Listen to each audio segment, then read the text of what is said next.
Hi friends, I am scientist Gaurav Chaudhary and today we are discussing on the new chapter network theorem. And this chapter is related to UPPCL JEE and SSC JEE and other all competitive exams related to JEE, junior engineer exams. And now we are going to study about the network theorem. Network theorem. आप इस network theorem से क्या समझते हैं कि ये जो network लिख रहा है, नेटवर्क नेटवर्क क्या मतलब मोबाइल वाला नेटवर्क नहीं बोल रहा है। मीन्स फिजिक्स की लैंग्वेज में अगर हम इलेक्ट्रिकल इंजीनियरिंग के स्टूडेंट हैं तो नेटवर्क का मतलब होगा कि जैसे ये एक बैटरी, बैटरी का सिंबल आप समझते हैं, ये एक छोटी डंडी, एक स्टिक, ये बड़ी वाली। इस पे मैं एक रेसिस्टेंस यहाँ लगा दूँ, एक रेसिस्टेंस यहाँ लगा दूँ, एक रेसिस्टेंस यहाँ लगा दूँ और बीच में से भी रेसिस्टेंस लगा दूँ। इस तरीके से यानी एलिमेंट्स जो रेसिस्टेंस, डायोड एंड कैपेसिटेंस, मान लो यहाँ कैपेसिटेंस लगा दिया बीच में, यहाँ कैपेसिटेंस लगा दिया, यहाँ मैंने इंडक्टर भी जोड़ दिया इसमें बीच में।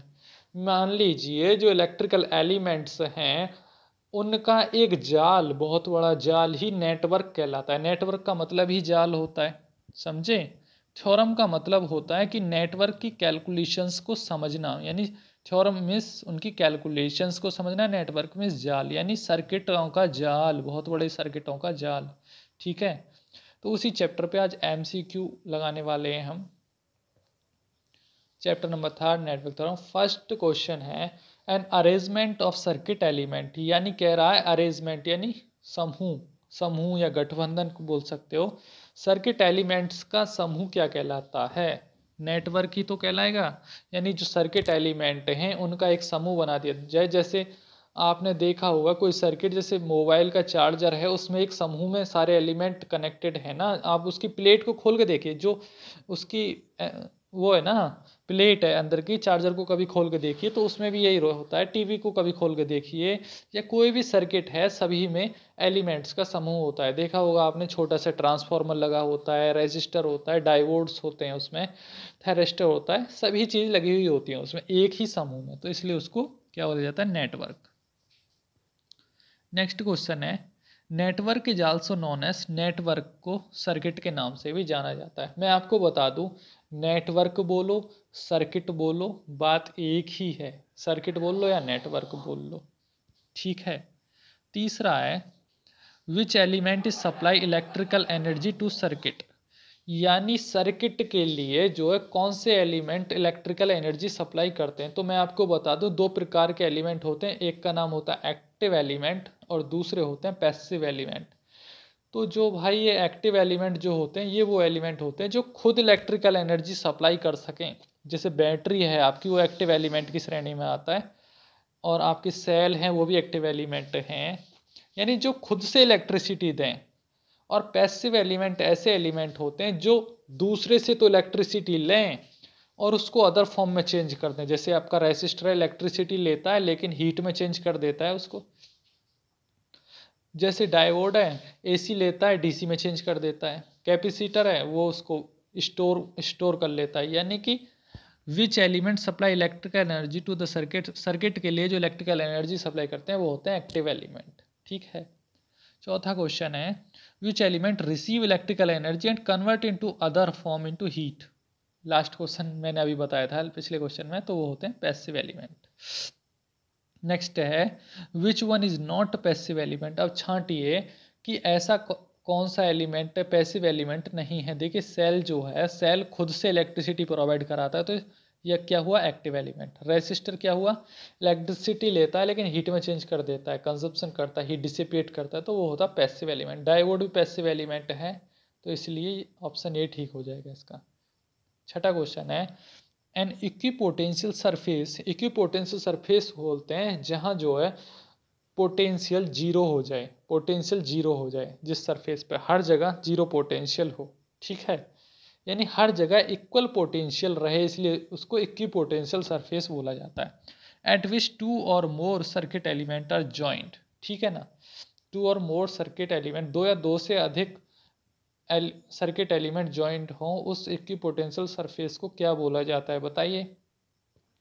तो उसको बोला जाता है नोड। जैसे मैं अभी आपको एक नोड बना के दिखाऊं, ये एक रेसिस्टर है, ठीक, अब इसी के साथ दूसरा रेसिस्टर कनेक्ट करते हैं, ये भी रेसिस्टर है। अब दो तो ये हो गए, या दो से अधिक कर दें तो ये एक नोड कहलाएगी, नोड। ठीक है, यानी दो या दो से अधिक एलिमेंट जहाँ कनेक्टेड हों वो कहलाती है आपकी नोड।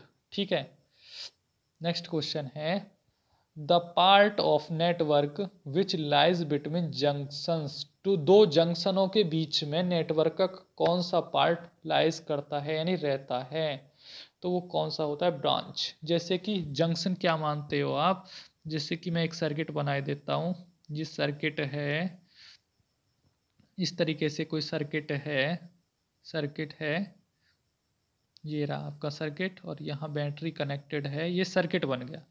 अब सर्किट में एक जंक्शन तो आपका ये हो गया पूरा, एक आपका ये हो गया जंक्शन, एक पूरा जंक्शन इस तरीके से। तो ये जो पॉइंट है ना, यहाँ से लेकर और यहाँ तक का यानी इतना, ये ब्रांच कहलाता है, ये ब्रांच पॉइंट कहलाता है। ठीक है, तो इसका सेवंथ वाले का कौन सा ऑप्शन ठीक हो जाएगा, ब्रांच। यानी जंक्शंस के बीच में जो पॉइंट होता है वो ब्रांच कहलाता है। एट्थ है a closed path of network, किसी नेटवर्क का क्लोज्ड पाथ। क्लोज्ड पाथ मैंने बोला था जी, जहाँ से स्टार्ट हो वहीं आके अंत हो जाए तो उसको क्लोज्ड पाथ बोलते हैं। जैसे लास्ट सर्किट बनाया था वो क्लोज्ड सर्किट होता है। तो आठवें का जो आंसर हो जाएगा वो बी हो जाएगा, लूप कहलाता है। यानी किसी नेटवर्क का क्लोज्ड पाथ ही लूप कहलाता है।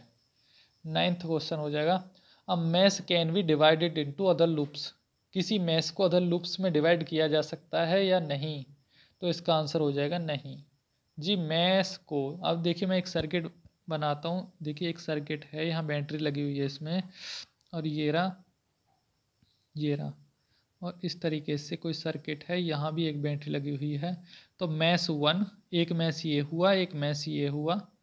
लेकिन जंक्शन की बात करूँगा तो क्या होगा, ये भी जंक्शन है, ये भी जंक्शन है, नहीं सॉरी जंक्शन नहीं, लूप की बात करूँगा तो ये भी लूप है, ये भी लूप है और ये भी लूप है।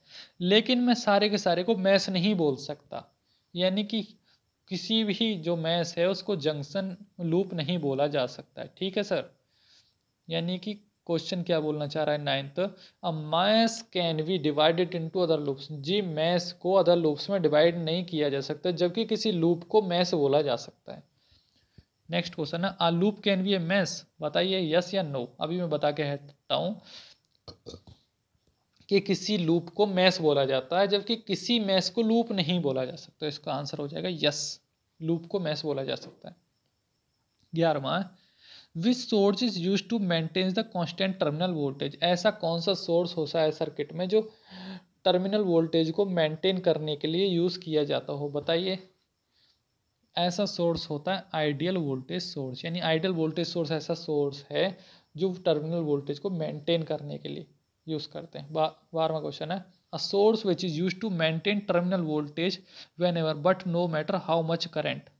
अब 12वें का बताइए, यानी कि ऐसा सोर्स जो वोल्टेज को मेंटेन करे लेकिन उससे करंट से कोई लेना देना नहीं है कि करंट कितना भी ड्रॉ हो, कम हो, ज़्यादा हो, लेकिन वोल्टेज को मेंटेन कर दे, तो वही तो है आइडियल वोल्टेज सोर्स।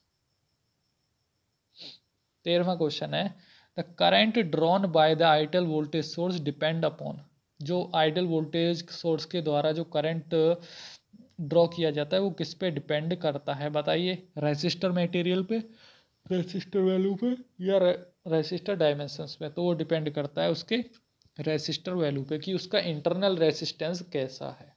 ठीक है,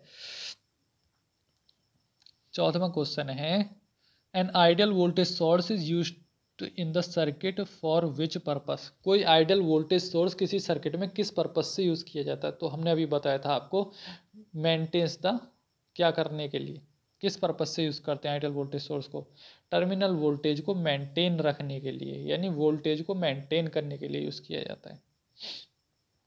नेक्स्ट क्वेश्चन है which source has internal resistance zero, ऐसा कौन सा सोर्स है जिसका इंटरनल रेसिस्टेंस जीरो रहता हो, तो वो है आइडियल वोल्टेज सोर्स। जबकि आइडियल करंट सोर्स की बात करते हैं तो उसका इनफाइनाइट हो जाता है। Which source has internal resistance in series, ऐसा कौन सा सोर्स है जिसका इंटरनल रेसिस्टेंस सीरीज में रहता हो, तो मैं आपको बताऊं इंटरनल रेसिस्टेंस जो सीरीज में रहता है वो रहता है रियल करंट सोर्स का। रियल करंट सोर्स का, रियल करंट सोर्स ऐसा सोर्स है जिसका इंटरनल रेसिस्टेंस सीरीज में रहता है। ठीक है। 17वां क्वेश्चन है, विच source is used for the supply the constant current. ऐसा कौन सा सोर्स है जो करंट कांस्टेंट करंट सप्लाई करने के लिए यूज़ किया जाता हो। तो वो सोर्स है आइडियल करंट सोर्स। यानी आइडियल के जितने भी नाम आएंगे ना वो कांस्टेंट के लिए यानी मेंटेन के लिए यूज़ किए जाते हैं। नेक्स्ट है, अभी आपको ने पढ़ा होगा लास्ट क्वेश्चन में कि देखिए ऐसा कौन सा सोर्स है जिसका इंटरनल रेसिस्टेंस जीरो रहता हो, तो वो कौन सा था, आइडियल वोल्टेज सोर्स, जबकि करंट सोर्स का इनफाइनाइट रहता है। 18वां क्वेश्चन है, in this symbol of ideal current source the arrow shows the direction of conventional current. यानी जो एरो होता है आइडियल वोल्टेज सोर्स में, आपने फिगर देखा होगा, इस तरीके से फिगर था उसका आइडियल वोल्टेज सोर्स का और इस तरीके से था, ठीक है ना, ऊपर की तरफ। तो ये एरो कन्वेंशियल करंट को शो कर रहा था। 19वां क्वेश्चन है, what is the value of ideal current source. Ideal current source की जो वैल्यू होती है उसका रेसिस्टेंस की वैल्यू क्या होती है, आइडियल करंट सोर्स के रेसिस्टेंस की वैल्यू क्या होती है। तो क्या होती है बताइए, इनफाइनाइट वैल्यू होती है। जबकि मैंने लास्ट क्वेश्चन में आपको दिखाया था, यहाँ देखिए, यहाँ जो वोल्टेज सोर्स था यानी which source has internal resistance zero. Internal resistance zero किसका था, आइडियल वोल्टेज सोर्स का। तो मैंने बताया था कि करंट सोर्स का इनफाइनाइट होगा। अब यहाँ देख लीजिए, करंट सोर्स का इनफाइनाइट है, ये करंट आइडियल करंट सोर्स है, इसका इनफाइनाइट होता है। यानी करंट सोर्स का इनफाइनाइट और आइडियल वोल्टेज सोर्स का क्या होगा, जीरो, याद रखना है। 20वां क्वेश्चन है, voltage and current sources are both. Voltage और करंट सोर्सेस दोनों ही कैसे एलिमेंट है, पैसिव एलिमेंट है या एक्टिव एलिमेंट है। तो आप सोच सकते हो जो खुद से इलेक्ट्रिसिटी या वोल्टेज या करंट प्रोवाइड करा दे वो एक्टिव एलिमेंट की श्रेणी में आता है। तो ये हो जाएगा एक्टिव एलिमेंट। 21वां जो है, real current source is the converse of. जो रियल करंट सोर्स है वो किसका कन्वर्स है, रियल वोल्टेज सोर्स का। यानी उल्टा उल्टा कन्वर्स मीन्स जो इन्वर्स ही होता है, यानी कि इन्वर्स लिख दूं मैं इसको तो बात वही है, इन्वर्स। तो रियल वोल्टेज सोर्स का उल्टा है, यानी current source voltage source, current voltage का उल्टा होता है ना, इसलिए। लेकिन रियल रहेगा रियल की श्रेणी में। एन आइडियल, हाँ नेक्स्ट क्वेश्चन है, an real current has internal resistance. ये करंट होता है उसका जो इंटरनल रेसिस्टेंस होता है करंट सोर्स का, रियल करंट सोर्स का इंटरनल रेसिस्टेंस सीरीज में रहता है या पैरेलल में रहता है, वह इसमें क्वेश्चन ये कह रहा है। तो मैं आपको बता दूं जो रियल करंट सोर्स है उसका जो इंटरनल रेसिस्टेंस है वो पैरेलल में रहता है। 23वां क्वेश्चन है, which can supply the current to any resistance. Which can supply the current to any resistance connected to it terminal. कह रहा है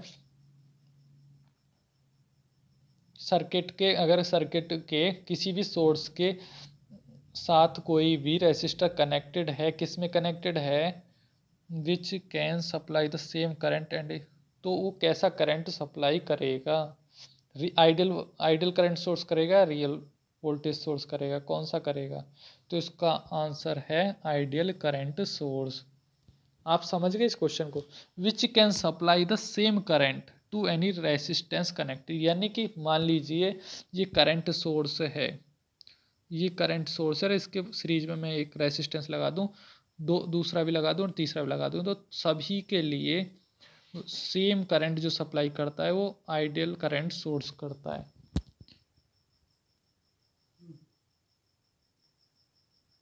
नेक्स्ट क्वेश्चन है, when we convert the real voltage source into current source. तो आपने देखा होगा voltage का formula क्या होता है, V equals to I R, और करंट का फॉर्मूला क्या होता है, I equals to V upon R. समझ जाइए जो रेसिस्टर है वो किस में आ जाएगा, अब किस में आ जाएगा, यहाँ रेसिस्टर पैरेलल में आ जाएगा, क्योंकि यहाँ तो मल्टीप्लाई में था तो यहाँ सीरीज में था, जब करंट सोर्स बनाएंगे तो पैरेलल में आ जाएगा, क्योंकि डिवाइड में आ गया तो पैरेलल में आ गया। ठीक है, ऐसे ही ट्रिक लगा के याद कर सकते हैं इसको। तो इसका आंसर हो जाएगा पैरेलल,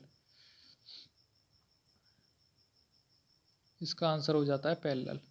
नेक्स्ट क्वेश्चन है, if convert the real current source को रियल वोल्टेज सोर्स में करेंगे तब रेसिस्टर किस में आ जाएगा? वोल्टेज सोर्स को करेंगे तो V equals to I R हो जाएगा ना, V equals to I R. तो इसका आंसर हो जाएगा ए। 26वां क्वेश्चन है, मैक्सवेल मेश करंट मेथड को अन्य किस नाम से जाना जाता है? तो मैक्सवेल मेश करंट मेथड को KVL के नाम से जाना जाता है, यानी Kirchhoff's voltage law. Maxwell mesh current method यानी किरचॉफ्स वोल्टेज लॉ में मैक्सवेल मेश करंट मेथड लगता है। 27वां क्वेश्चन है, KVL is applied to a network to write the. जो KVL होता है किसी नेटवर्क में अप्लाइड किया जाता है, किसके लिए अप्लाइड किया जाता है, क्या करने के लिए? तो मैश इक्वेशन लिखने के लिए। जो KVL है, वोल्टेज लॉ हमेशा मैश पे लगेगा या हमेशा लूप पे लगेगा, और जंक्शन पे लगेगा KCL, जंक्शन और नोड पे। नेक्स्ट क्वेश्चन है, in Maxwell current method which law is used to. Maxwell mesh current method, in Maxwell mesh current method which law is use to write the mesh equation. कौन सा law लगाया जाता है Maxwell current method में कौन सी equations को लिखने के लिए? तो कौन सा लॉ लगता है? तो इसमें लगता है KVL लगता है हमेशा। ये तो बहुत ईजी है, पढ़ रखे हैं हमने। 29वां क्वेश्चन है, in terms of mesh current में instead of branch current, mesh current के स्थान पर ब्रांच करंट की बात करें तो KVL is applied to write a. अब KVL क्या लिखता है? 29वां क्वेश्चन है, KVL मैश इक्वेशंस को लिखता है। बात एक ही है लास्ट क्वेश्चन और इसमें। 30वां क्वेश्चन है, KVL is then applied when equations write in the terms of.